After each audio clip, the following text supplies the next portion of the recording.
School Committee meeting to order, and we'll start with the Pledge of Allegiance. I pledge allegiance to the flag of the United States of America and to the republic for which it stands, one nation, under God, indivisible, with liberty and justice for all. And I'd like to recognize that Westwood Media Center is live streaming this meeting, and it's for recording for later viewing on its platforms. Thank you, as always, to Westwood Media Center for being such phenomenal partners to us. So I'd like to hand it over to Superintendent Pivovar. Sure, thank you very much. Just as we start the superintendent's report today, I think one of the things that we have talked a lot about over the course of the last year is the work that we're doing to move forward with our visioning work. I had put out a few weeks ago, we talked about this at the last meeting, our upcoming work for Portrait of a Graduate. I'm happy that kicked off yesterday morning. We had probably about 50 people participating in the room, a good mix of administrators and teachers. We had an IA in the room, we had a number of students in the room, we had some community members in the room. And I just wanted to show some pictures from the work that we did yesterday. We were in our PD room here in the high school. That sort of kickoff, it was led by Mike Prolo and Paul White from, they're the sub-consultants that Doran Whittier have brought on board. So you can see some interesting things there. The picture on the right, it was a great exercise where people got cards. They had to find a partner for it with a job of the future on it. I'm going to ask those that are in the room that participated to share what their job of the future was in a second, if they don't mind. And then there was some other conversations sort of about identifying some of the skills that we're looking to identify going forward to the future. And you can just see like the amount of chart paper and sticky notes up on the wall with all the ideas that were generated throughout the course of the day. So we did our first session yesterday. We're doing our next session 2 weeks from yesterday, where they're going to have an opportunity to do some community conversation, some community kind of sharing out to help inform our final session in December. So we're looking forward to that process. I'm not sure what that community piece will look like, because it kind of depends upon where we land at our next session.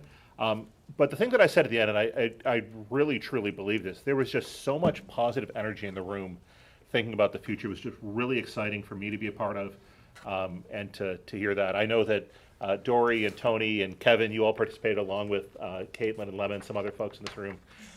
So I'm just curious for those of you here, if you had any thoughts and just from the day. I'll ask those that were participating that were not part of the planning process. So. Yeah, Kevin, I'd love to hear from you first if you don't mind. I got the genetic nutritionist job from the cards. I think it's like you're supposed to make diets for people based on like their genetic data. I thought that's pretty cool. Wonder what mine would be. I'm not so sure. I think I'd like a little bit more student participation in those. I think there were only like 3 other students other than me, and yeah, I know it's a little bit challenging if it's throughout the day. People don't want to miss their classes, but I still think if we could get it out there a bit more. I'm not sure how it was communicated to the students, but if we can get a bit more students represented, that'd be nice. Appreciate that. I was, a drone air traffic controller. No, it's great. I think the energy was great. It was great to interact with kind of, parents and staff and students. So overall, I thought it was a great morning. I was a supervisor for monitoring self-driving cars. That's not it's something like that. It was a very fancy title, which is something that I hadn't really thought about before. And I think the thing that struck me as we were going through and coming up with our themes in the first part of the exercise before we sort of tried to identify as a future job was the question around what was something that really inspired you, in your K-12 experience, and how universal the themes ended up being around inspiration from a teacher, feelings of, self-awareness and things like that across the room. So it was good to see the similar messages coming through.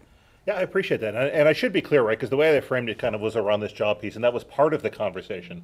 That was not the entirety of the conversation, right? There was a great Venn diagram that was showed earlier that it's around identifying the content skills and identifying sort of the career and self skills and identifying the social emotional skills, and really how all of those intersect in the ultimate portrait of a graduate or portrait of a learner. So I thought it was a great start, and looking forward to the next work that we're going to do. I am sorry to have to make that transition to you, Lemma, because we're going from there to business stuff. Fun. But About if- numbers. It's the stuff I like. I like the numbers too, so it's, Everyone's yeah. cup of tea. Should I go to capital Yeah, if first? you want to, if you don't mind doing the, and then I'll pull up a So slide I for quarterback. just wanted to inform the school committee that we have submitted a capital request to the town. This is part of their annual process of collecting requests from the departments. This will inform what is ultimately allocated for our annual capital. So we don't yet know what that number will be. And hopefully by the time we present the operating budget, you will be getting a much more, we'll know what that number is, and you'll get much more defined breakdown of how we intend to spend that allocation. In terms of highlights, we are, as normal, in presenting that information, some of the things I looked at are the device refresh plan for technology in the schools. So that was one that I reviewed closely, and I try to anticipate over the next 5 years in conjunction working with Steve Willett, how many devices we'll be replacing and what the anticipated cost is. So that was one piece. I also looked at our vehicle fleet and where it is and the age of those vehicles in anticipating future requests for that. When it comes to our buildings and facilities, a lot of what my commentary there was that we're waiting for the facilities master plan to be released. So that will inform the future requests. And right now, a lot of the requests are placeholders until that information is released. So that was the capital. The Q report, you have a memo that I've shared about the status of the operating budget at the end of Q1. And there's a chart up on the screen. So I'd say at the end of the first quarter, it's actually by coincidence, but we're exactly in the same place we were last year at this time, with 20.4% of the budget committed or spent. And that's just a coincidence. So line by line, the detail is different, and I've gone through all of those lines. What I would say as insights is that we did have some net positive turnover in salaries this year, which was helpful. We have already seen that that's been important for managing long-term leave costs because we're almost fully spent on our long-term leave budget. And we did have to make sure that schools were supported when we had some staff departures that were last minute. So anytime that occurred, we, in some cases, allow for a little bit of overlap between the departing staff member and the incoming staff member so that student services are not interrupted. So that was another thing that we absorbed with using turnover. So that was in the salary lines. In the non-salary accounts, you'll see actually on this chart that contracted services looks overspent as compared to last year. That's the one aberration. But I dove into that, and in prior years, it's been that student services was running hot there, that we were spending more on contracted services in that budget. This year, actually, we're so far in line with budget. It's early in the year, so that could change. But the explanation for that discrepancy in contracted services is really just an accounting issue. So we encumbered more funds this year than we had last year, but really the costs are the same. So we just opened a PO earlier, a couple of days earlier than we did it last year. So it's not a big deal. The only other thing I would note about non-salary expenses is that we continue to see that some specific lines are facing pressure, and that's in areas where we have subscriptions, curriculum subscriptions, as well as maintenance subscriptions for district services like platforms that we use, and facilities maintenance subscriptions. So, Johnson Control is the company that manages our system, security and fire panels and all of that. That cost and the maintenance cost is increasing on those services. So that's where we see pressure. Any questions? Is the 400,000, is that normal? Is that kind of what we've seen in turnover about in In the past? turnover, actually, it's pretty steady. Yeah, that's pretty typical of a normal year for turnover. Okay.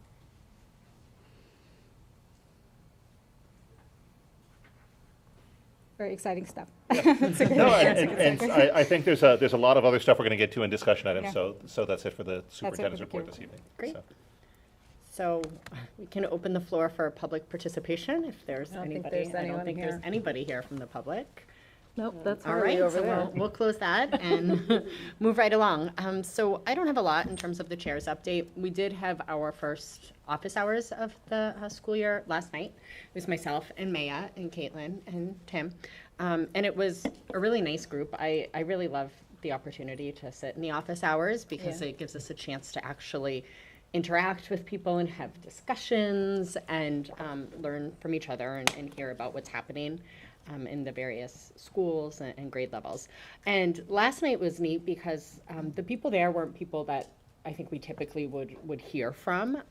It was a lot of people, or I shouldn't say a lot of people, there were 5 people total, but most of the commentary was surrounding the Thurston and different things that have changed this year related to scheduling and the cell phone policy and suggestions for improvements that could be made. So I think it was a nice kind of brainstorming session. I don't know if you have anything to add.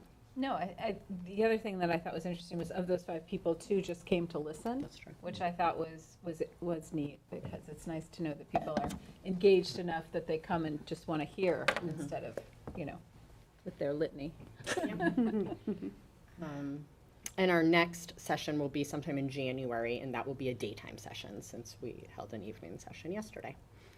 And that is all I have. I don't know if anybody else has reports to share. We had a subcommittee meeting on the Capitol, but it was about the solar project, so I'm going to defer because we're talking about that later. Great. And the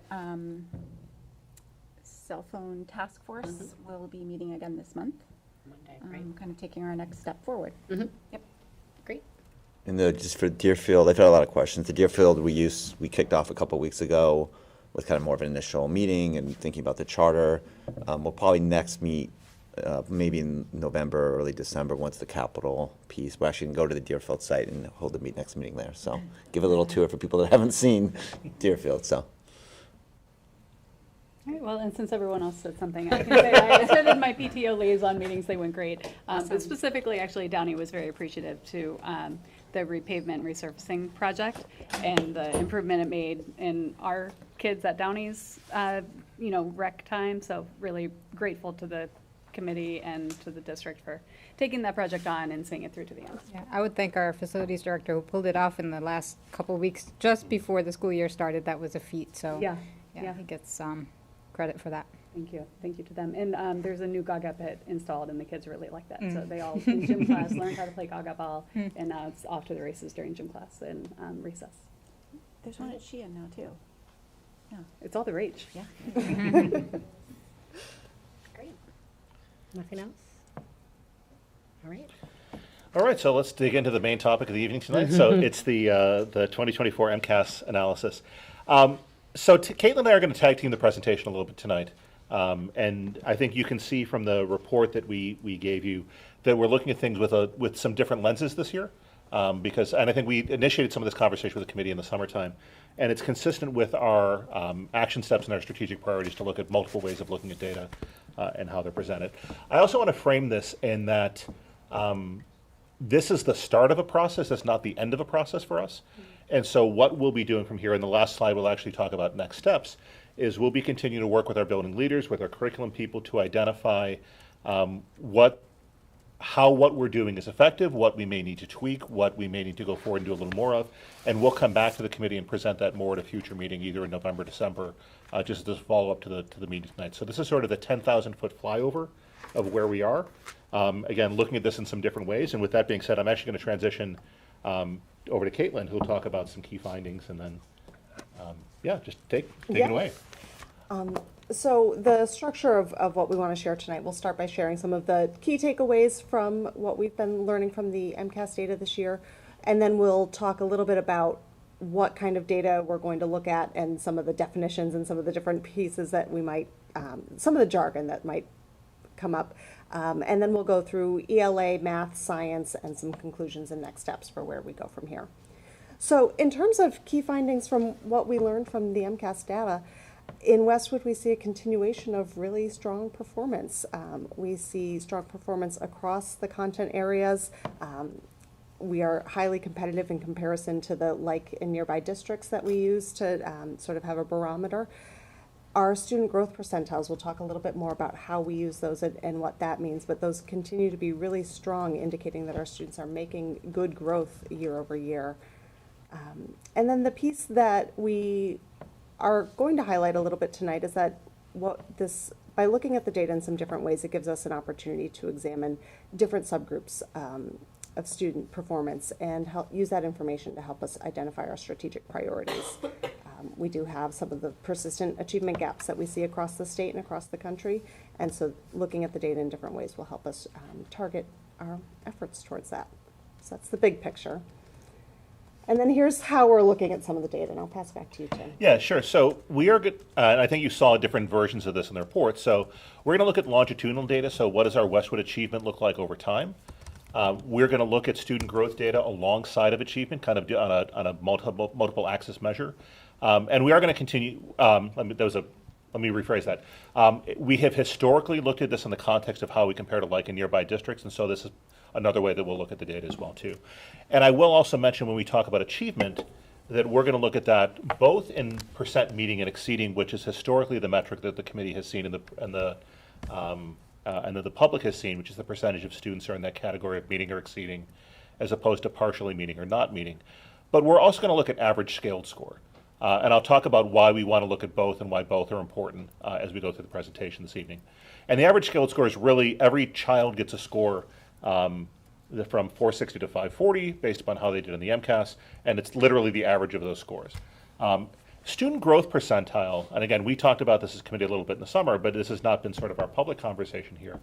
It's a measure of student growth. So for any individual child, if I took the 5th grade MCAS last year, essentially what the state does is they looked at my 4th grade MCAS scores and my 3rd grade MCAS scores and identify a historical cohort of students that have a similar score history to me and say, how do I do as a percentile rank in grade 5 compared to students of a similar cohort? So any individual student gets a score from 1 to 99, that's a percentile rank.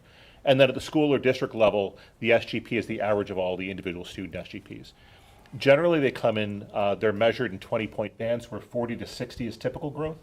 At the state level, by definition, the SGP will be 50 because it's the 50th percentile, and if you're measuring against everybody in the state.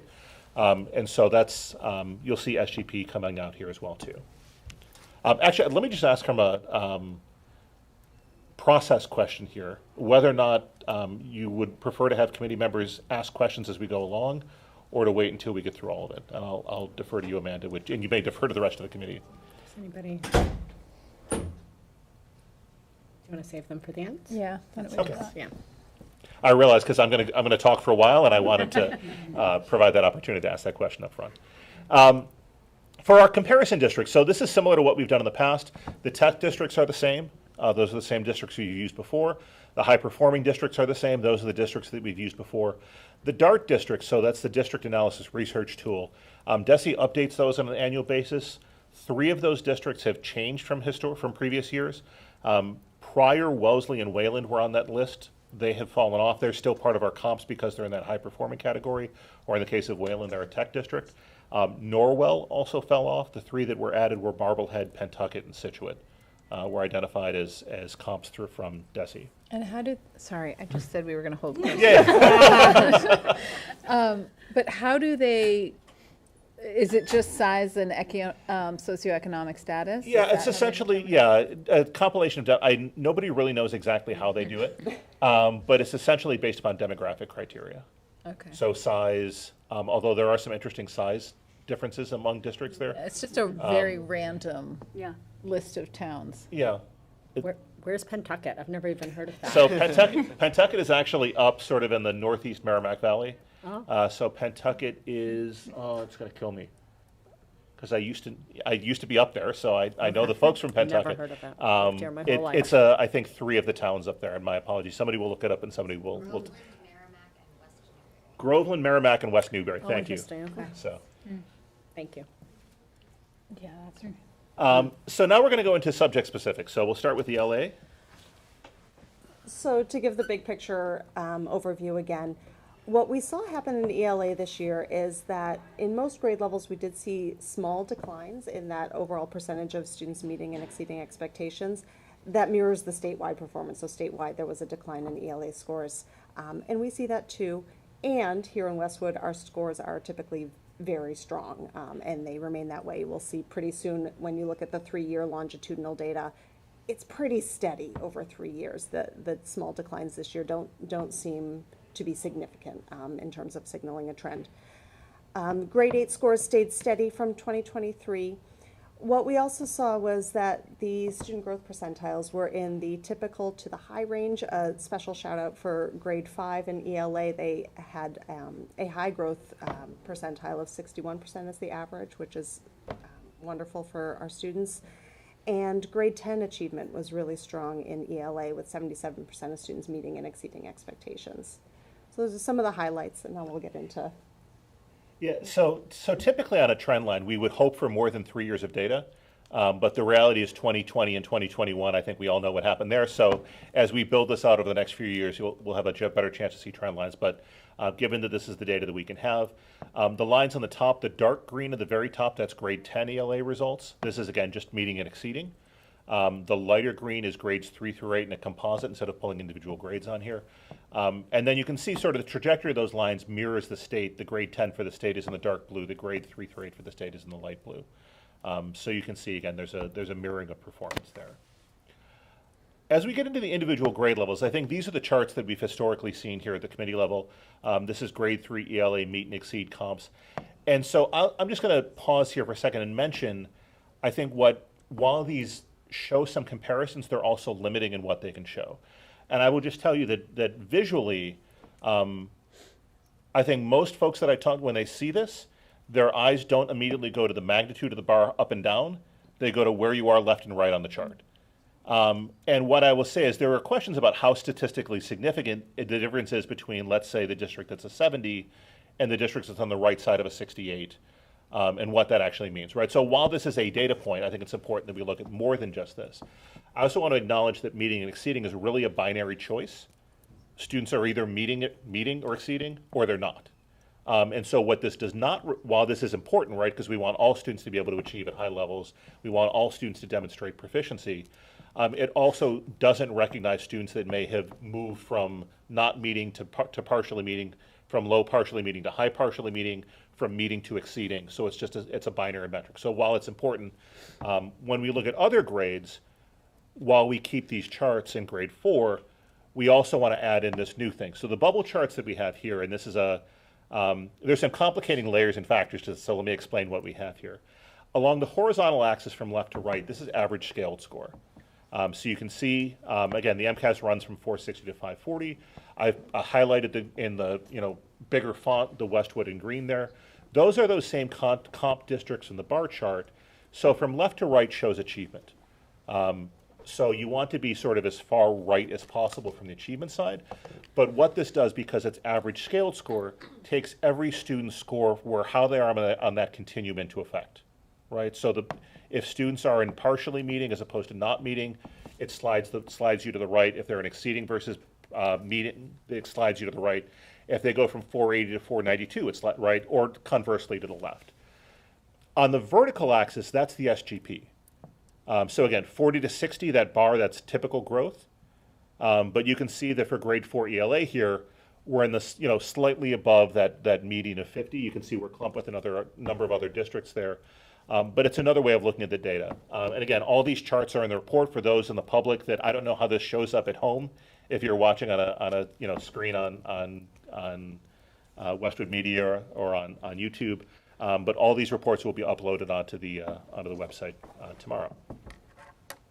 So similarly, you can see this in grade 5, right? And I think grade 5 particularly is very striking because you want to be in the upper right-hand corner. And Caitlin a minute ago talked about the really high growth in grade 5 ELA.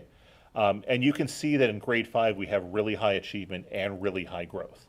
And that's a really, it's a credit obviously to the staff that have worked with kids, to the kids themselves who have done the work to be there. And so you can see this here in grade 5. Similarly, we have results here in grade 6. Again, the grade 6 ELA continues to be strong. While when you go back and look at that longitudinal chart, you can see that we've slipped a little bit. Again, that mirrors the statewide performance, where statewide there was a little bit of a decline. But comparatively, we remain really competitive in grade 6 ELA. Similarly, in grade 7, you can see similar kind of results here. And then in grade 8, there's a little bit of a variation here. And this is something that we want to dig into a little bit more. And then finally, grade 10. Grade 10 is a really interesting story.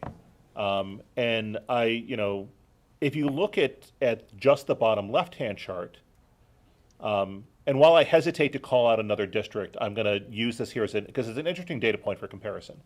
And so I'll just pull out Wellesley here. So if you look at the bar chart on the bottom left, the Wellesley meeting and exceeding is significantly further to the left.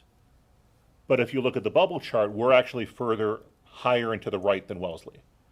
And it has to do with sort of a variation. I think when we think about what the grade 10 performance looks like, what we've done in terms of both getting students to grow at higher levels and moving students along that continuum from not meeting to partially meeting to high partially meeting to exceeding demonstrates that kind of performance that we're looking for students across the continuum. So we'll transition to math now. Caitlin, I'll turn it back to you. Sure. So overall, looking at our math assessment data, one big celebration here is that we see significant grade gains, in grade 3. So last year, 2023, we had 69% of students meeting and exceeding, and this year that number jumped to 77%. So excited to dig in and look at the curriculum and instruction around that. There were improvement in several grades from 2023, and I want to call out again, grades 3, 4, and 5 had very high achievement in those, mid to high 70s percentage meeting and exceeding expectation. Again, we had strong student growth percentiles in the high typical to high growth range. Grade 5 again, showing high growth at 65%. So with math, as in literacy, there were some grade levels that showed small declines.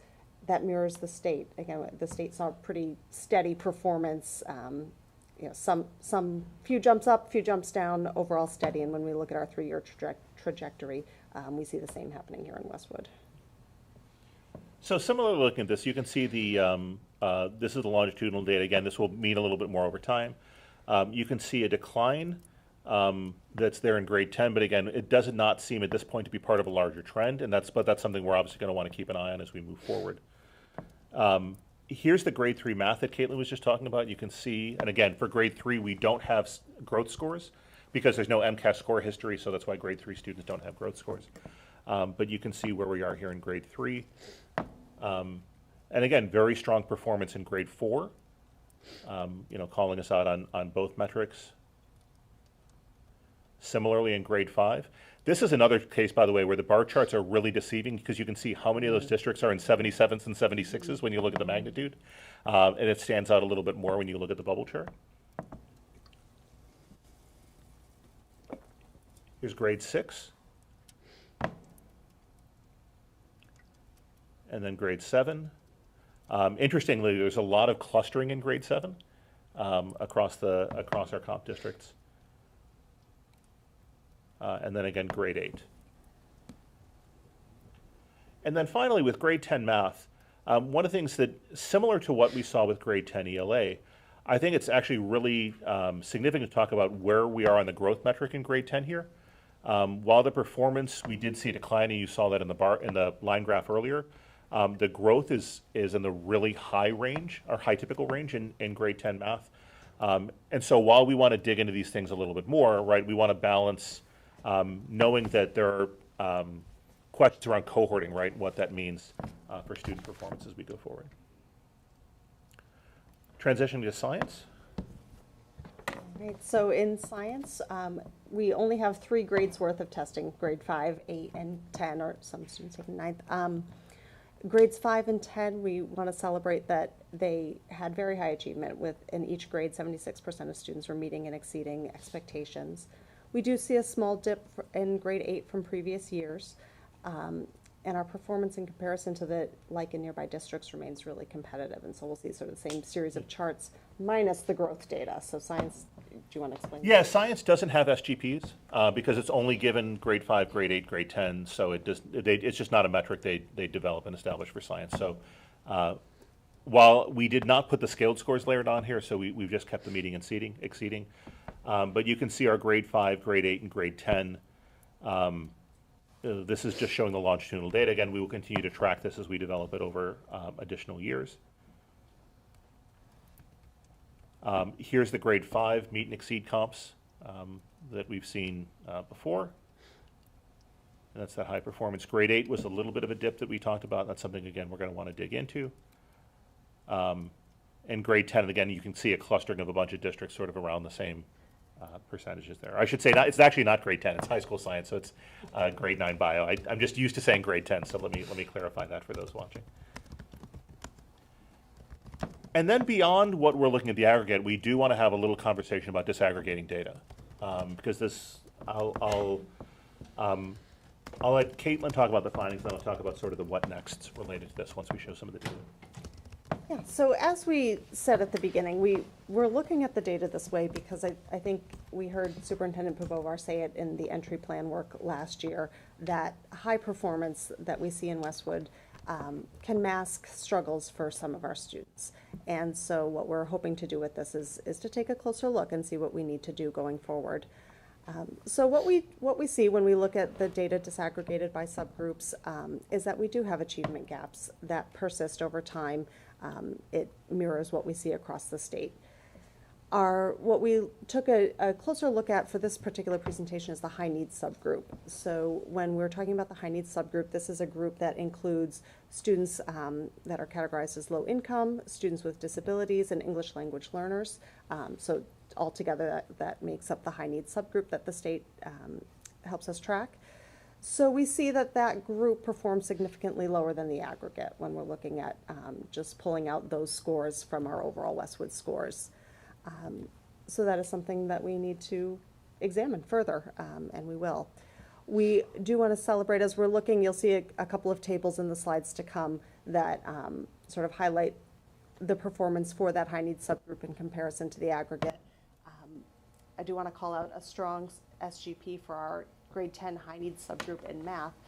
We'll get to that table, but it shows that despite lower percentage of students meeting and exceeding expectations overall, that there is really strong growth, in fact, that surpasses the average in the district. So it's a group that our educators are really working with and showing great gains there. So before we slide to the tables, I do want to acknowledge that we looked at this, and while I pulled some data across districts, as I dug into this deeper, I realized it was really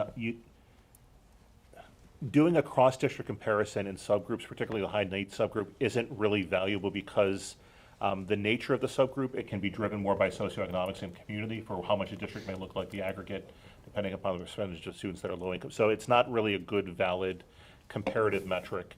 And it's more important that we look internally to ourselves around the gaps that we have. Again, I want to acknowledge as we transition, right, these gaps are here in Westwood, but they also exist in every district in the Commonwealth. And it's something that we're going to see. But you can see here, so this is ELA, and you can see those three metrics we talked about before: percent meeting and exceeding, average scaled score, average SGP. You can see the SGPs are actually relatively comparable, a little bit different in grade 10 high needs, but you'll see the converse of that in math.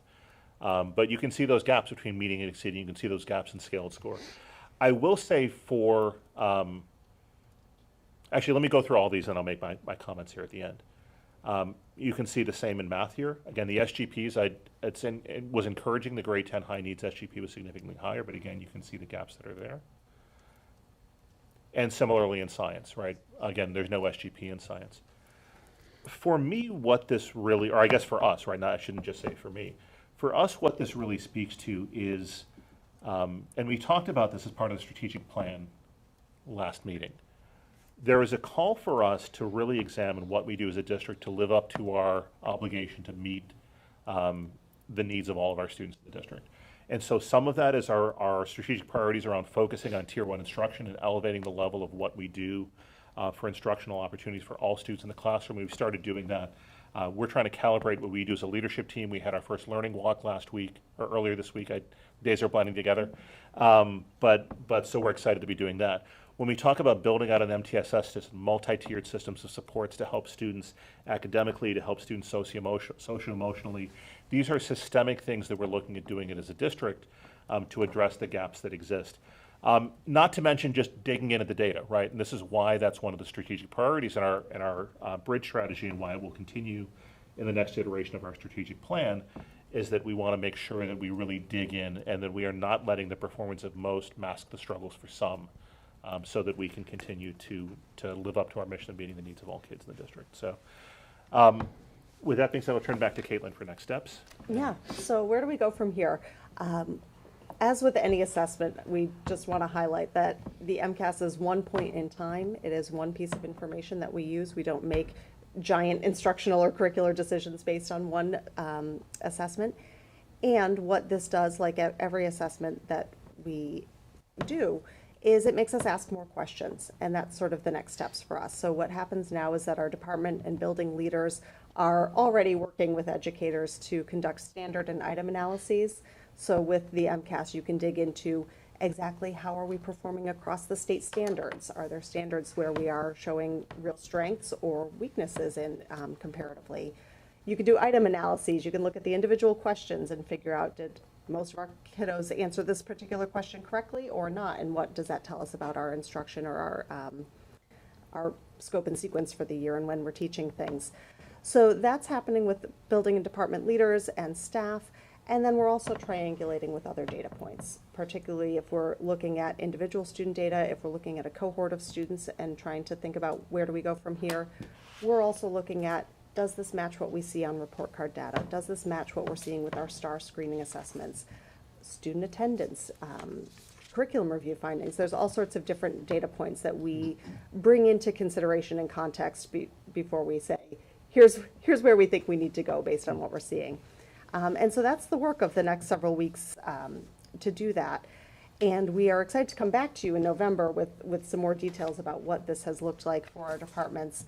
And then I just wanted to share sort of generally the thought process behind the next steps, where we go. So as we're looking at the triangulation of data, all the things that we understand, the context that we understand about our classrooms, our curriculum, our students, if we're seeing that things are moving in the right direction, then the focus is really how do we sustain this? How do we scale this up? How do we make sure that everybody has what they need to keep moving?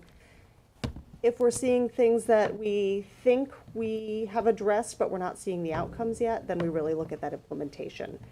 If it's a curricular resource, if it's a scope and sequence, how are we providing professional learning for educators to make sure that they feel really confident when they go to teach the material or use the resource?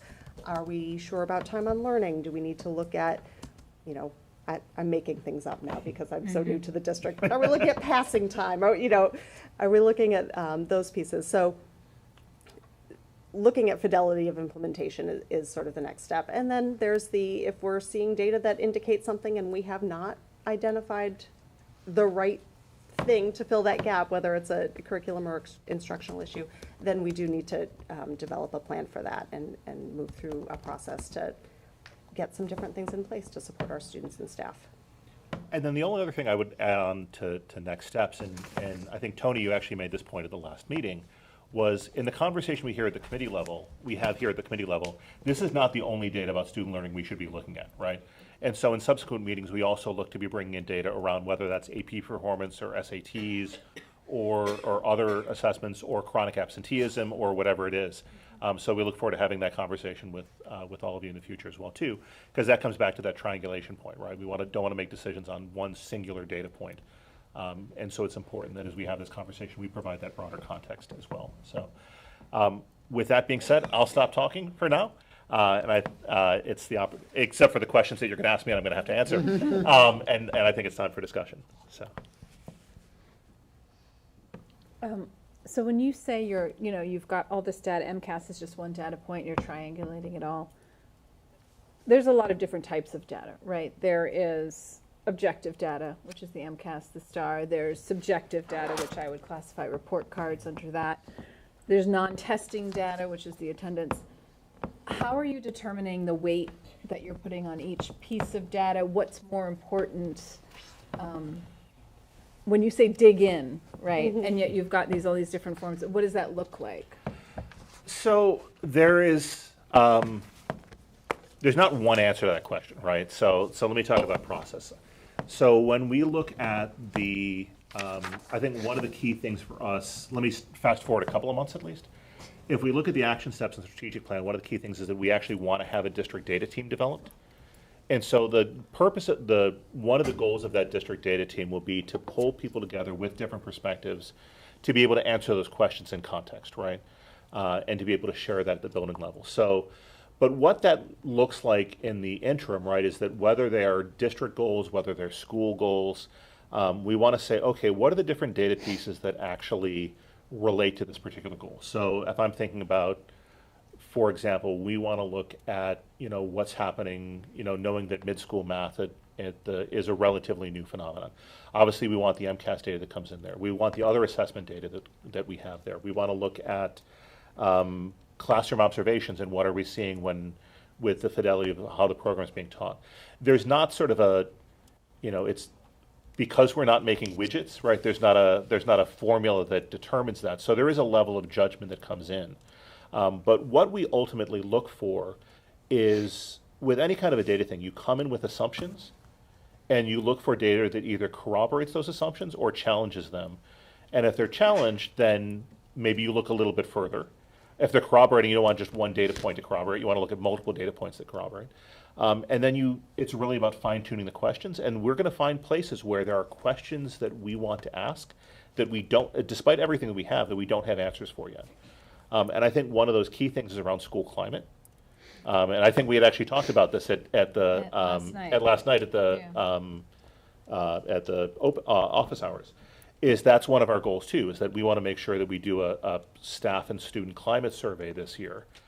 Because I think that's really important, is what's the level of engagement that students are having in their classroom? Do they feel valued? Because if we want to get the academic piece, that's sort of a precondition for learning, and we want to be able to assess that as well too. So I'm going to fully acknowledge, I may have given the debate answer to this where I didn't have a completely clean answer to your question, but it's because I think there isn't one. Right. So I kind of want to talk through what that process looks like, though. But it's around, it's really an iterative process around asking questions, seeing what data we have that answers those questions, and then inspiring more questions that comes out of that. And either using what we have or discovering where we need to find more. So.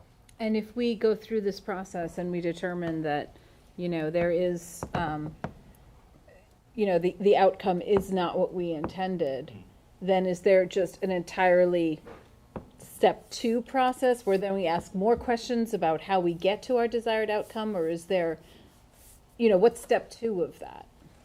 And what's determinative, right? Like at what point are you looking, is it going to tip the scales in terms of now we need to take action, we need to change something? It's really difficult to answer that question in the hypothetical. Yeah. Because I think you kind of know it when you see it. Yeah, and I guess the reason I'm asking is because we have these MCAS discussions every year, and every year we say we're going to look at the data, we're going to triangulate the data, and yet I don't really know or understand what comes out of it. Yeah. Right, and I'm not sure, aside from these curriculum reviews that we do on this scheduled basis, whether there are significant changes. And maybe there are, and we just don't know about them. But I'm just trying to understand, this is a great presentation. There is so much data here. It's one data point that you're looking at. Well, what's going to happen? So let me give you for instance. I'm looking at Mike back there in the room. Sorry. Do you mind if I share the conversation we had earlier today about deploying for level 2 interventions? You share it. I don't say anything to you that I wouldn't share it. So, for example, one of the things that at Thurston, looking at some of the data there and identifying opportunities, the way that we're deploying IAs at Thurston to be able to provide more Tier 2 intervention supports in math through interventions designed by the math specialist comes from looking at some of the data for students that received that intervention support last year, seeing the high growth that those students had last year, finding that as a practice that worked, that we're now able to due to the ability to change and manipulate the schedule, have been able to scale that up. I think that gets to when Caitlin talked about those 3 bullets at the end, like that's a success story that we want to scale up, and so we're taking the opportunity to do that this year. Is that a pretty accurate? Yeah, we had about 90% of students that participated in Tier 2 intervention in math last year make growth in their progress. So we're trying to figure out how to expand the population of students beyond just our typical non-special ed population to incorporate them into that piece by incorporating the IA uses of time in their day to support the math interventionists and specialists in that process. So that students in our high needs population, which are typically students that are on IEPs, are getting all three tiers of support. And so I'll share a converse of that to your question about sort of ripping the Band-Aid off of a bad thing. I'll share that from something I experienced in my former district years ago, right? So we had a significantly high number of students who were receiving content special education services in the middle school level and pull-out settings. And when we looked at both achievement and growth data, it was terrible. And so while we initially did some training to try to train up the content area expertise of special education teachers, we found that that wasn't achieving the kinds of gains that we were looking for. And so we then looked to move into a co-teaching model, and we had to dedicate some resources through budget to do that, but to get teachers that were content area certified in front of kids to be able to make better gains on that front, right? So that's a again, that process took years and does not necessarily apply with our context here right now, but just kind of show again what that may look like. Okay. That's helpful. Thanks. The only thing I would add is that I also feel like a lot of the work that comes from our looking at MCAS data and looking at all the data is not huge, giant shifts that maybe would come back in a school committee presentation. I know as a teacher, when you're looking at your student data in front of you, you're thinking about, all right, who do I group together and what changes am I making there? If you're at a grade level PLC, it's about, ooh, everybody didn't do so great on this type of question. Let's make sure that our assessments include questions that sort of are framed in similar ways to help students. So it might be smaller changes like that as opposed to, we need a new curriculum, we need new textbooks. It's a lot of the smaller instructional moves that our teachers are making day to day and over the course of the year. Okay. Thank you. That's helpful. So I have a couple of questions. One, I just wanted to ask if there was anything about this and the data that was presented tonight that was a surprise to you.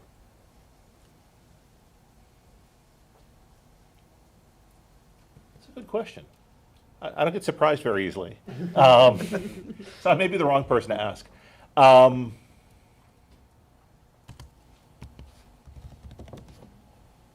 Good surprise too. Could be a good Yeah, surprise. no, I mean,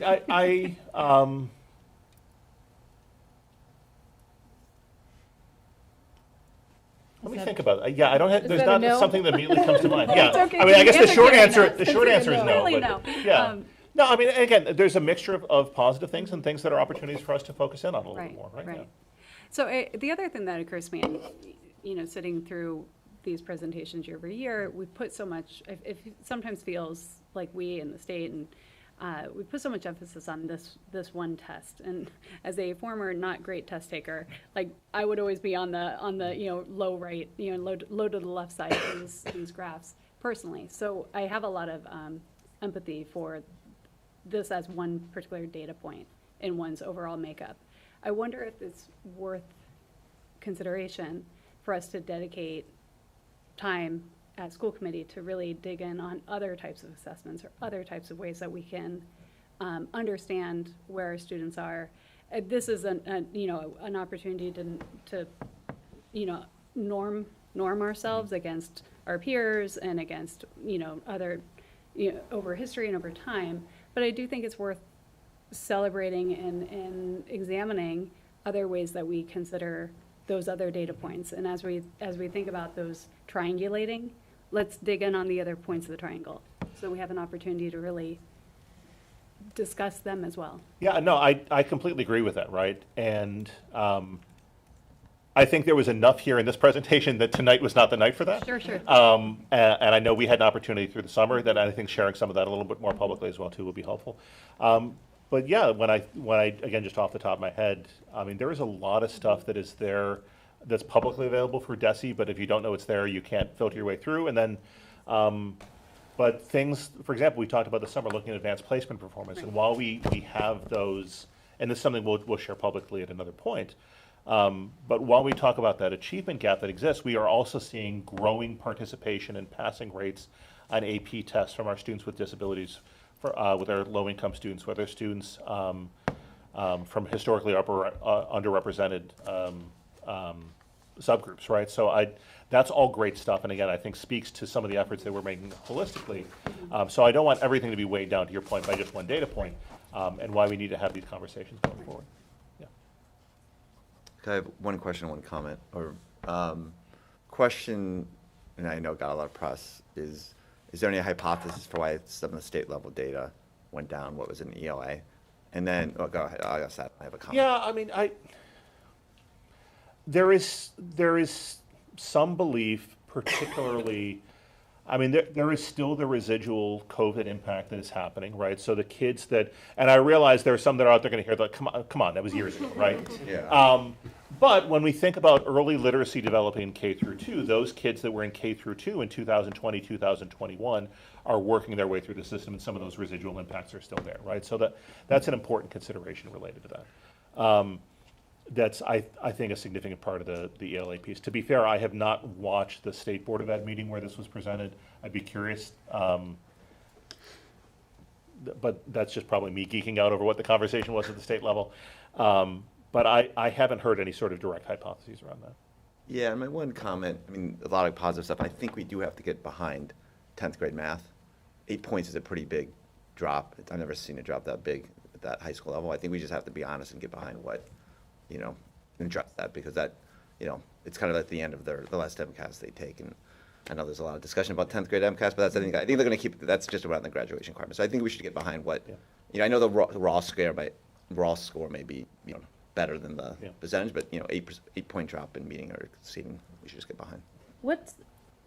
Where should they have been in the math journey by the time they hit 10th? Meaning, what are they testing at the 10th grade level? Because clearly some kids are going to be ahead of it, but what's the? Yeah, I mean, it's a mixture of a bunch of things. I mean, it's across the strands of number, sense, and operations, geometry and measurement, and data.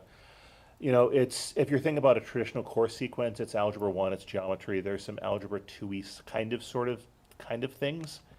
Kind of yes, kind of no, depends upon how you design that course. Yeah. But that's essentially where it is. But there are other districts that actually don't do that traditional course sequence and do an integrated math sequence, right? So it's really about, I mean, I can share with the committee the grade 10 math standards if you're interested. You may not be, but that's essentially what it's tested on. So not necessarily course-specific standards. I have a question. I'll start with a really easy question. I know there was a civics MCAS coming. Was that last year? Was that this year? That was the pilot last year. There are no results with that. And yeah, it's our 8th grade kids continue to get inundated with testing. Yeah. And that is unfortunate that it's all kind of lumped into one grade level and what that means. Yeah. But yeah, there are no civics results at this point in time. Okay, got it. I also wanted to point out, I could be misremembering, but I think this is the second or third time I've sat through this presentation and I've heard the words 5th grade did really well. I don't know what's different about 5th grade, but I just wanted to point that out, that I recall hearing that before, and so it might just be worth looking at that, because maybe there's something there, I don't know. Yeah, and I mean, I can't speak to previous years, but I can definitely remember those words being said last year when I was here. And yeah, there may be some special sauce. And I think actually coming back to one of Maya's questions, right, part of what we want to do is to dig into where successes are and where those successes can be replicable. Right. We want to do that. Okay. And then I also just wanted to thank you for focusing in on the high needs subgroup. I think there are more families out there for whom that is very important, my family included. And I think, especially right now, as we're all moving towards making a decision about MCAS and graduation requirements in the next few weeks, regardless of the outcome of that, I think it's fantastic that you're drilling down. It's meaningful. And thanks for being transparent about it. Yeah, I appreciate that. And, we acknowledge that the gaps here are not dissimilar from gaps elsewhere, but at the same time, it doesn't make it right? And so it's our call to action to make sure that we do what we can to close those gaps here. I have similar concerns to Tony regarding the high school, and I wondered a data point that I think would be helpful. You had mentioned the chronic absenteeism amongst students, but I also think it would be helpful to look at teacher absenteeism. I know that's something that's come up a lot in the past couple of years to see if there's any sort of correlation that could be made, or I don't know how forthcoming other districts are with their data, but you know, if there are districts that are performing really well in, say, grade 10 math, what's their teacher absenteeism like? So it is interesting you asked that question. That is the one piece of data that DESE collects that they don't report publicly. Student or teacher? Teacher absenteeism. I can say that I'm pulling up our chronic absenteeism numbers right now, and while they weren't part of the presentation, as a whole for a district, the chronic absenteeism numbers went down, and that's a really that's a good thing. There is still more work to do on that front, but when I look at the detailed data, at the and they differentiate between high school and non-high school.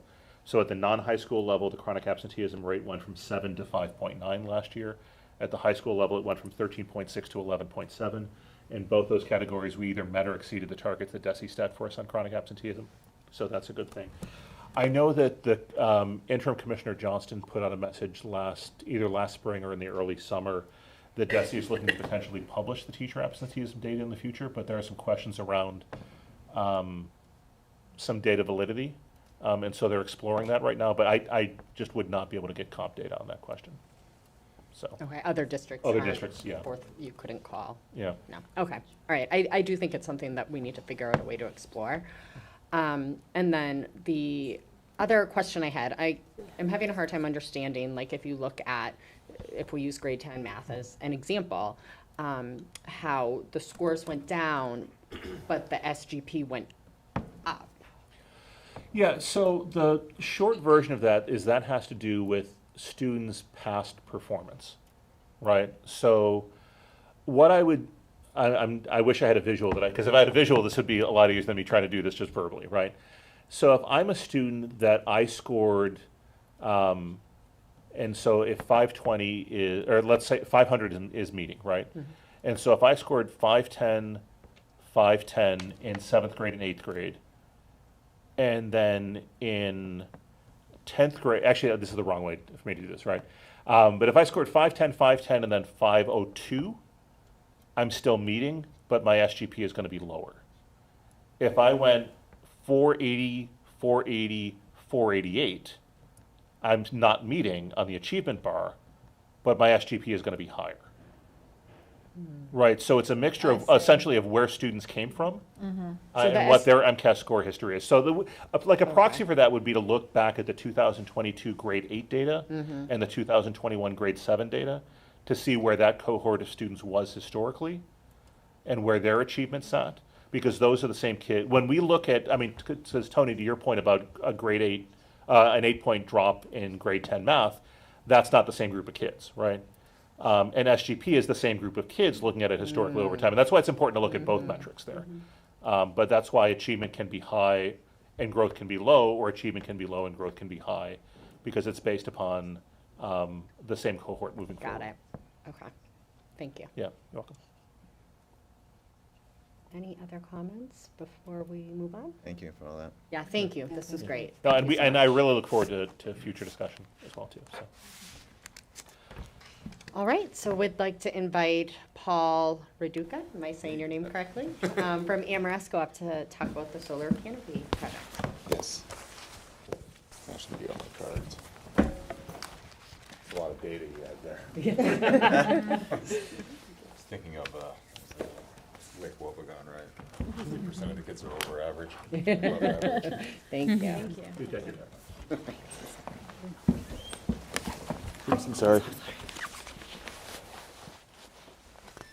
And you can just let me know when you want to do it. Oh, okay. So, as you know, I'm Paul Raduca. I'm from Amoresco. I'm a senior director of development for solar and battery. And I've been pulled in to work on this project. I know it's been a bumpy road, clearly. And that's why I'm here and been involved in this project. So, unless anyone has some questions up, but if anyone has a question as we go through this, just let me know. So this is kind of just the overall development task that we have of if we're to move forward on the project. Is part of it is we obviously relocated the canopy, and we do have 30% drawings for this project, and we're advancing those drawings with the Canopy company.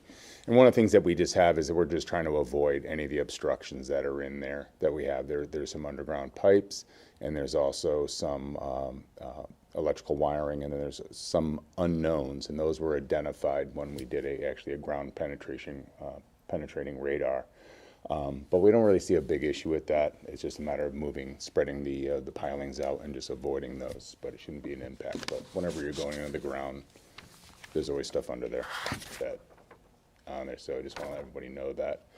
The other thing too is we're all aware of is that the roof is being replaced. You also have summer events that are going on, and so we're just really conscious of it, and we've already talked about that as far as coordinating efforts, making sure it's not disruptive to anything else that's going on, and we all work together on that. So that's something that we identified up in advance, and I think everybody's kind of working towards that. Clearly, we need some final approvals for the project, and we'll get into some details on that.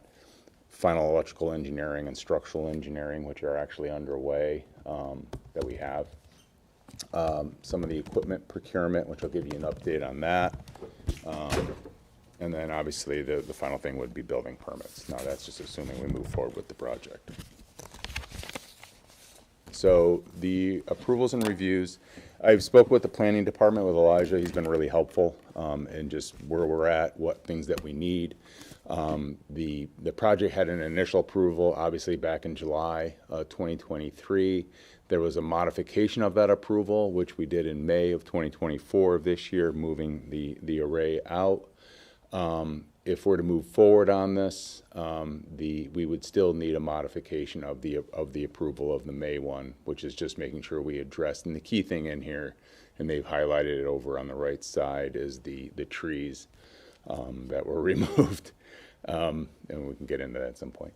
So what's the status? Wait, maybe I'm missing something. We didn't know I would move any trees as part of this project. No, for the record. No, Okay. It wasn't part of So the what are the project. 5 trees up there?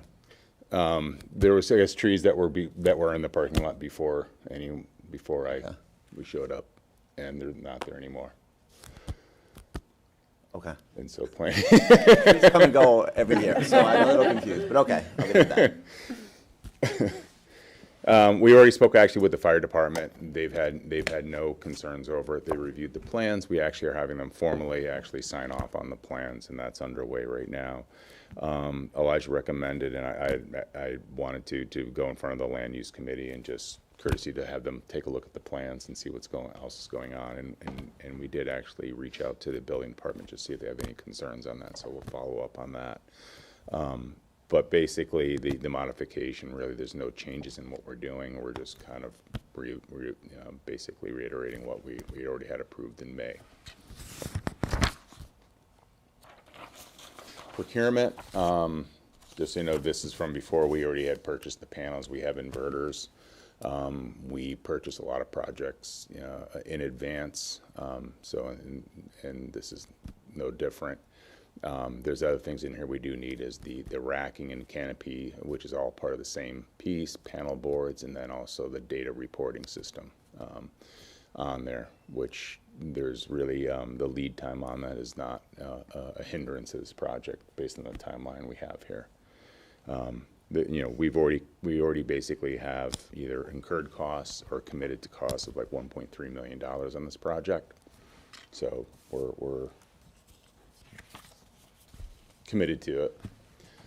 The revised designs, which I think everyone is somewhat familiar with, this is what was approved, and basically some of the stuff in here is that we're actually putting in a canopy water management system with downspouts that basically ties into the stormwater system, LED lighting under the canopies, which will be nice for at night during events or anyone out there. The installation will also assist in the installation of security cameras. Part of it is actually providing the conduit that's available, so when you do want to put it up, that it's already ready to go versus trying to retrofit something in there. The other thing that we have too is based on the relocation of the canopy is a bicycle parking located under the southeast canopy. You do need to have something under the canopies. You just can't put canopies over anything. It's got to be a parking lot or some structure, and it's appropriate to have for the bike parking, which then protects the bikes from rain and the daring kids snow. Kind of walks through the examples on here. The one thing is too is the bicycle parking needs to follow. There is an ordinance on it or guidelines that the town has, and we have those, and we would actually adhere to that plan. That's part of the plans that were approved in May.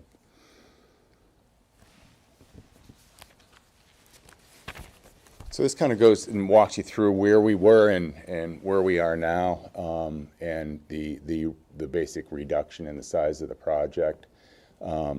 And what the impact is on it. You can see here that the production is down. The one thing is that in the actual agreement we have is that we agreed to that the project would at least minimum produce 651,000 kilowatt hours. That was 80% of what it was projected. We're still going to adhere to that we're going to still keep that. So instead of going from an 80% guarantee, we're going to move it up to an 86% guarantee, so that basically we're still guaranteeing the same output on the project on there. And then it kind of got some statistics on here as far as the size of how many houses it would do, so you kind of get a scope of it. The interesting thing is that when we looked at the original economics of the project a few years back, obviously energy prices have changed. And so even though the project has gotten smaller, the actual savings have significantly increased to the school on that because of the energy rates, which is a nice situation. Actually, you just stay back on that. The other thing too, just to point out, is that this project will basically sequester 627 tons of CO2, which is also the equivalent of the carbon sequestering of 618 acres of U.S. forest. So pretty significant impact from that standpoint. I'm going to talk about some timeline as far as actually getting stuff done. One of the things is on this project is getting an approval if you guys want to move ahead from the school committee. The key timelines on here is that we want to actually start construction on, roughly around June 25th. We have a little bit of play depending if it snows this winter. I think it's like a 5-day window that we have. We'd want to be on the parking lot as soon as it happens. And then actually finishing up that construction on August 26th out of the field. There still would be work done, either on the wiring over into the building and stuff like that, but basically clearing out of the parking lot. And then reiterating here is just there's a roofing project that's going on, and we got to coordinate with that and any kind of summer events that are going on. So we just got to make sure everyone communicates and we plan it out. I think that's going to be key. The other project, just to kind of point out timelines on here, was the Pine Hill. That project has reached mechanical completion. The goal was to hit mechanical completion by September 30th, and that was done. That project actually is a little more complex than this project, quite frankly, because there's actually 4 different roof levels, there's 13 different arrays and wiring. When you look at it and you actually get up there and find out it's actually a lot more complex than actually putting everything in one place. And that was something that was achieved, and we maintained the deadline, and we're looking at energizing this in November. We have some final cutovers that are actually occurring this month on that. But that was an interesting project, nonetheless.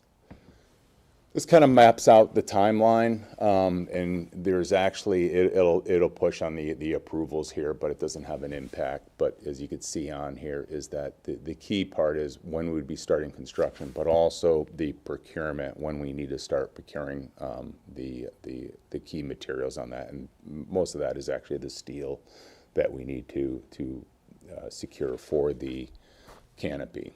And that's actually early January. So we do have time, but we do need to get finalizing the engineering design, permitting, and stuff like that. I do not see the approvals from planning to hold this thing up, whether we do it in October or November, whatever works.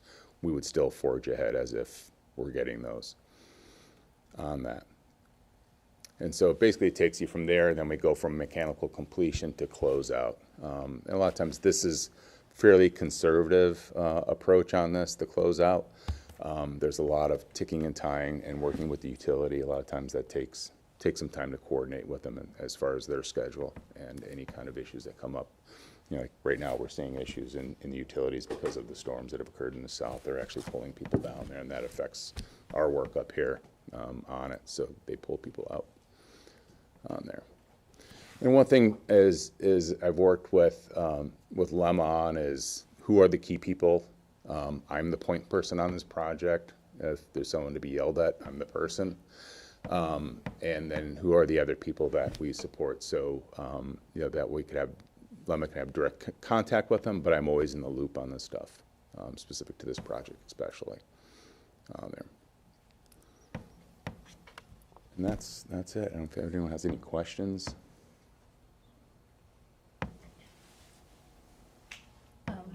I can supplement just from, we had a capital subcommittee meeting where Paul came and presented a very similar presentation. So we asked a lot of questions in that meeting.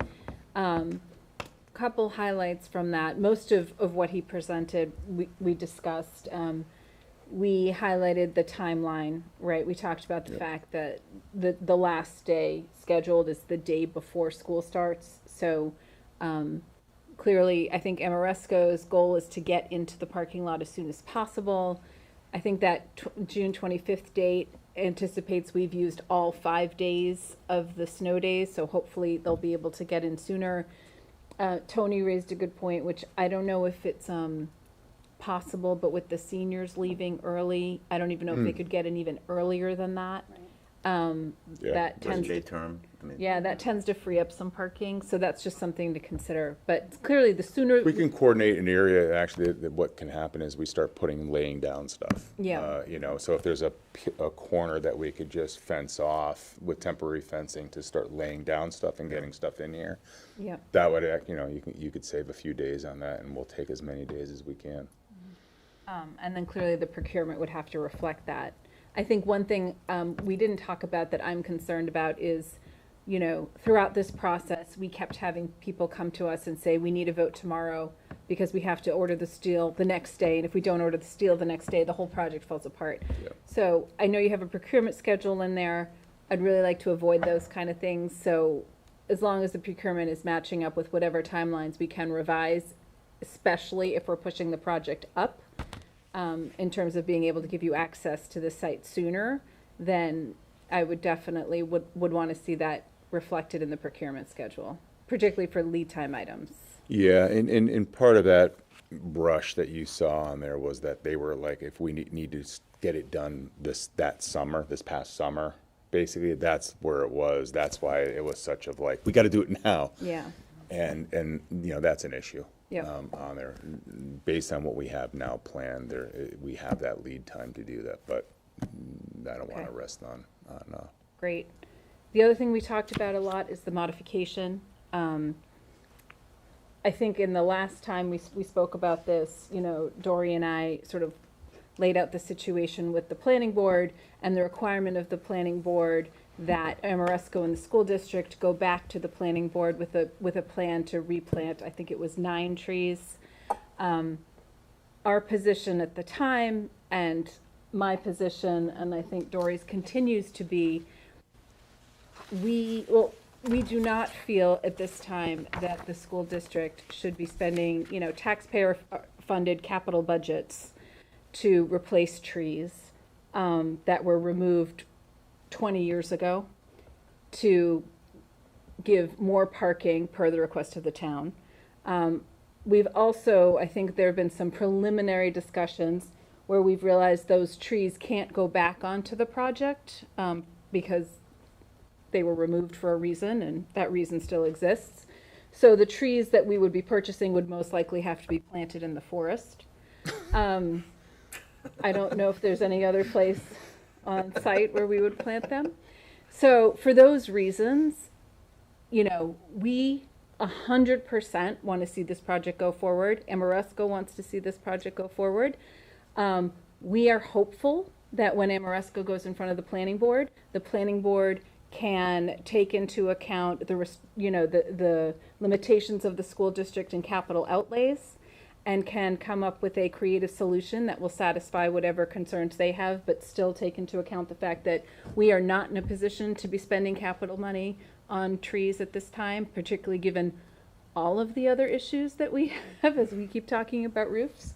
So we're hopeful that the planning board can sort of take that into account when they're looking at the modification. Right now, that is a requirement, so that would have to be modified by the planning board. And we talked about that at length as well. Yeah, no, you've pretty much covered it. I agree, and I think I appreciate, Paul, that you put in here that there is an offset, right, by us Yeah, I mean, that's the putting in thing. Trees do two things. They provide shade, right? The canopy is providing shading. That's where it is nice to have trees in parking lots. The other thing is that trees are obviously sequestering carbon until you burn them. But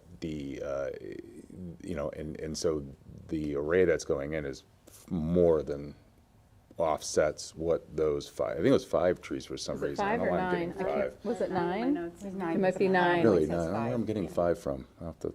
Yeah. I think that's what Elijah says, but we'll get into it. 5, 9, whatever. Yes. The carbon sequestering is being done by the array. So you've achieved what the trees would do on there, and there's clearly trees on the property already. Here you have that's pretty robust Yeah. on there. But so I understand where you're coming from. It's- I think my thought is that we've hit a lot of speed bumps in this project.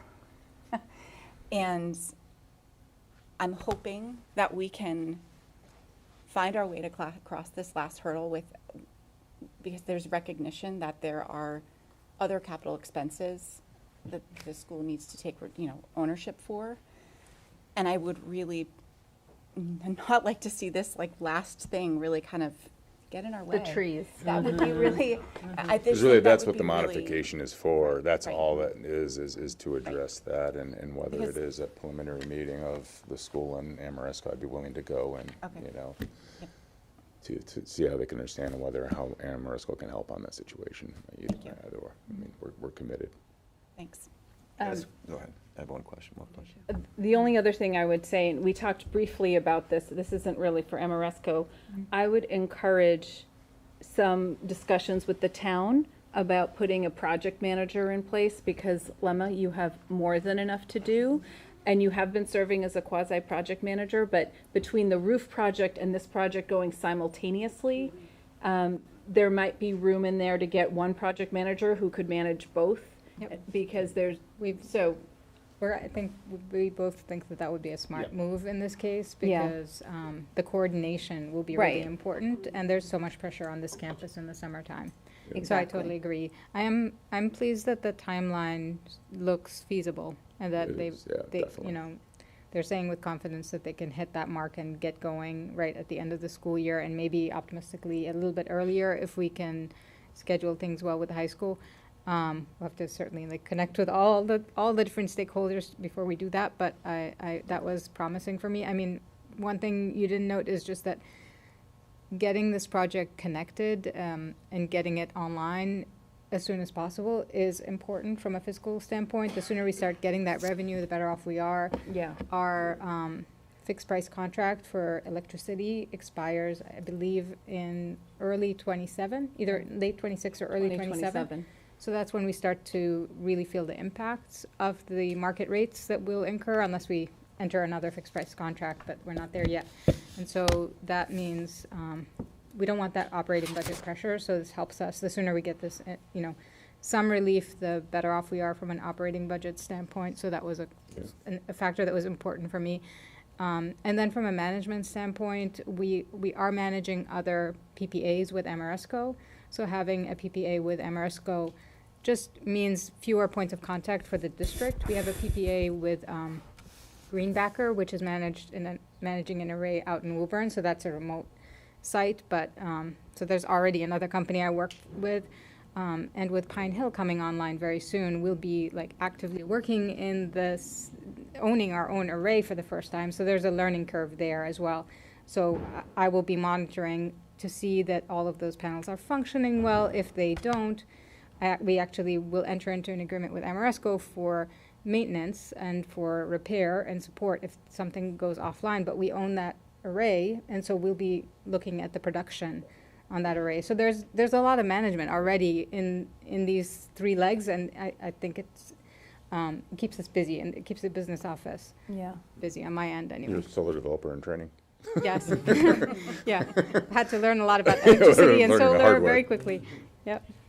But yeah, to your point of having an owner's rep basically is Yes. what you're looking at is, we have that all the time, and that's Yep. not a problem. And it actually works really nice of actually a liaison between someone who has a technical background and, it kind of works and it takes a burden off, trying to, your day job, Yeah. what you need to do. And, So and I that's think it would be more than helpful too welcome. for purposes of managing to the schedule, Yep. which clearly Yeah. is sort of forefront of our mind. Yeah, we could set up meetings, either whether about, usually what we'll do is like up to a certain point, you'll have like, whether it's a monthly meeting, but then once it gets closer in, we start going into a bi-weekly meeting Yes. schedule on there. So And they would that's attend something those. we could do, and sometimes it's just 15-minute touch base, but it makes everyone touch base versus when you say, well, one will just kind of ad hoc go in, it just doesn't work. I Yeah. like having a set meeting of like, every Thursday, 9 o'clock. Whether it's 20 minutes, and Yep. everyone get in, and if there's nothing to be said, everything's on track, we're all good, Perfect. so. Paul, can I ask one, I just want to ask one clarifying. The modifications will result in no net loss of parking? Is that correct? No. Parking spots? No, we didn't, and I don't think the modification, we discussed this when it was proposed, which is like now back in maybe May, when we Yeah. first started to understand that there was an impact and that the gas line was gonna interfere with the original design. And there's not, but what we have is we've lost like a little bit of green space, and that's being converted into the bicycle. That's fine. Yeah, Bicycle rack that we Parking spot, have. okay. In the prior design, what we had acknowledged was that there might be some parking spaces that are like full-size parking spaces that might become compact Yeah. parking spaces because of the concrete bollards or whatever they may be called. So the support pillars on the, actually, it's not concrete. It's a steel canopy, but the Yeah. support pillars on that steel canopy, Right. and that's it. But outside of that, yeah. Great. And this is probably more of I don't know if it's for you or Tom Philman. It'd be great to get a summary of everything we're doing in the schools, like in what capacity and how much. I don't know, that might be a Tom Philman question, but I remember Yeah, seeing I that could years work with ago. them, I What's that? communicate with them, but yeah, Yeah. Tom would be the lead on that, but Because, we yeah, could, I yeah. think- Okay. See all the solar projects Yeah, across because the I remember district. maybe it was Tom that showed those, Yeah. everything that we've done. Yeah, we had given With some Pine Hill information now a and while with this. back. Yep, yep. right.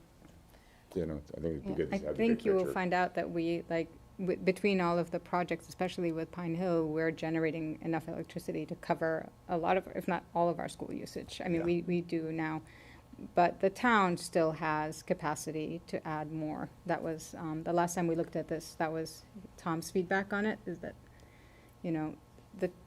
looking at the town properties and the full electric usage at the town level, we do draw from the grid more than we generate in the town. But the schools are reaching the Right. point where we are like, I'd like to be able to see that. And then, are we still doing the senior center?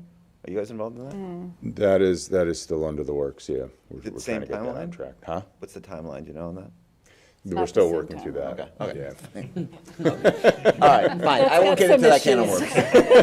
Just curious, all right, fine. We got the trees.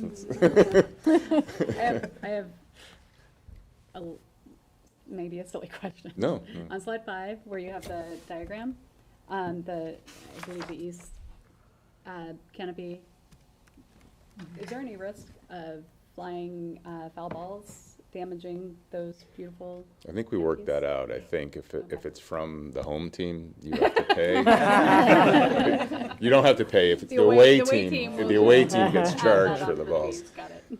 it's part of the risk we have, why we have insurance, yeah. depending on how good your We've team is. challenged Amoresco on that, and they've assured us, I mean, they have a vested interest in keeping this operational, so that reassures us that they'll come on the site quickly to repair it if any of the panels go off. Yeah. And they own the panels on this, remember? Yeah, We don't. It's ours. Okay. I just, I'm sorry. I just want to make sure that I and Dory, am not speaking for the committee on this whole tree thing. So I'm assuming we don't want to, I just want to confirm that, we're just two people on the subcommittee. That's how we feel. I just want to make sure no one Thank else you. wants to plant the trees. I agree. Okay. It's nothing against actual trees, it's that, It's the, Given The all the spend, other- right. right, Yeah. it's the spending of the Yeah. money Yeah. piece. Mhm. And the location, and the Right. lack of feasible location. I have a question. So, thinking about the timeline in the summer, what will be like offline, or what will the community not be able to use in terms of space when you're Basically, that building. back parking lot. The entire parking lot? What about like the fields? Nope, fields you have access to. So they yeah, could yep. And just we're like making walk sure that down. there's- I'm yeah, just trying to there's- think about rec So and like, we talked about this in our Okay. subcommittee meeting, Yeah. that, we would obviously need to give rec a heads up. Yeah. There probably would be some rerouting that needs to be done Yeah. for even extended school year, Right. and parking for people who still work at the school during the summer would need to be rearranged. It sounds like they'll probably be, that's, I think, part of the reason why it's nice to get some sort of a project manager online Right. to help identify and talk through some of those things. Yeah, It I would might say be that- good as some good signage. Yeah, So I when mean, people are pulling in that, before they even get to the back and realize what's going on, that maybe some big signs we could work with you on. Yeah, the thing that is likely impactful, more impactful, operationally, will be the roof project that's going on simultaneously. And so that's, I think, to Maya's point about potentially one project manager, because it's not just the construction that's going on. What's the laydown area with where equipment go? Yeah, staging. Staging, working with the building. So we're confident that we can make all of it work. It may not be like the ideal situation for traffic flow for a summer, but better in the summer and not during the school year, which is why this timeline is something I think we're comfortable with.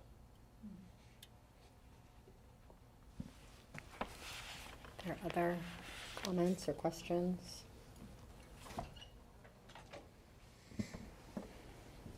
Does the committee feel ready to vote on approving the project or not? I would recommend that we do, so that we keep this process going. Okay. Do you have a motion? I make a motion to proceed with the solar canopy project as laid out in the presentation today. Second. All in favor? Aye. Right, so motion passed. Great. We're off to Thanks, the Paul. races. Thanks for being here, Paul. Thank you, No Paul. problem. I'm home from college. Sorry we made you sit through all Yeah. that data. Oh, that's right, no, that's good. My wife's a teacher, so, Oh, interesting, great. down in Rhode Island. So, I hear about it every time. Felt right at home. So moving right along the action items, do we have a motion to approve the September 18th meeting minutes? So moved. Second. All in favor? Aye. Is there any commentary needed on the calendar? We touched on that last meeting, I believe, right? Is there, Just that we needed to do it. right? Yeah, the only thing that I'll mention, this maintains what we've done where the first day of school for staff and students is before Labor Day. So recognizing Labor Day is September 1st in 2025. The first day of school for staff would be September 25th for teachers. First day for students is Wednesday, October. I said that wrong. First day for staff is Monday, August 25th, 2025. For students is Wednesday, August 27th, 2025. And with no snow days, the last day of school would be June 16th. With 5 snow days, the last day of school would be June 24th. Yeah, so I'll vote to approve it. I would, in the future year, like to talk about the professional development day and where we put that. I know this year it's on election day, but it may make sense forever to continue with the Monday after Thanksgiving, but that's just kind of a historical artifact. So if we have new leadership, there might be a better time to place that day, but from both a student and a professional development perspective. But I'll vote on it now, but I think that'd be good to talk about in the future. Appreciate that. That's a good point. Did we do, no, okay. I was just thinking this, it didn't line up. We would have the day before the winter break as a half day. Yeah, so that's that yellow on Is- December 23rd? It is. Early Is an early dismissal. dismissal day. Okay, I don't know what I was thinking of. All right. Yeah, the only other thing that I would mention is typically we would come back on January 2nd. January 2nd, if you note, is a Friday. In terms of heating the buildings up and everything it made more sense for us to hold off and return to school on January 5th. So Kevin's happy, I can see over there. Hawaii for the holidays? Okay. Anything else related to the calendar? Is there a motion to vote to approve it? So moved. Second. All in favor? Aye. Aye. Thank you, Harley, for your work on this, I know. And then the next item is approval of the Model UN trips. Is there anything that you'd like to share about that? No, just excited that our students are continuing to participate in Model UN and would highly recommend the committee approve the trips this evening. And these are the overnight trips. These are the overnight right? trips, yeah. Right. Or out of state or both. Yeah, that's great. They're doing 3 of them.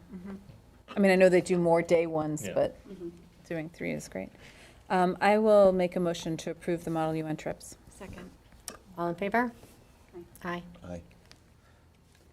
Is there any new business that somebody would like to bring up? No, not seeing any. Great, do I have a motion to adjourn? So moved. Second. All in favor? Aye. Aye. Aye. Thank you. Thank you.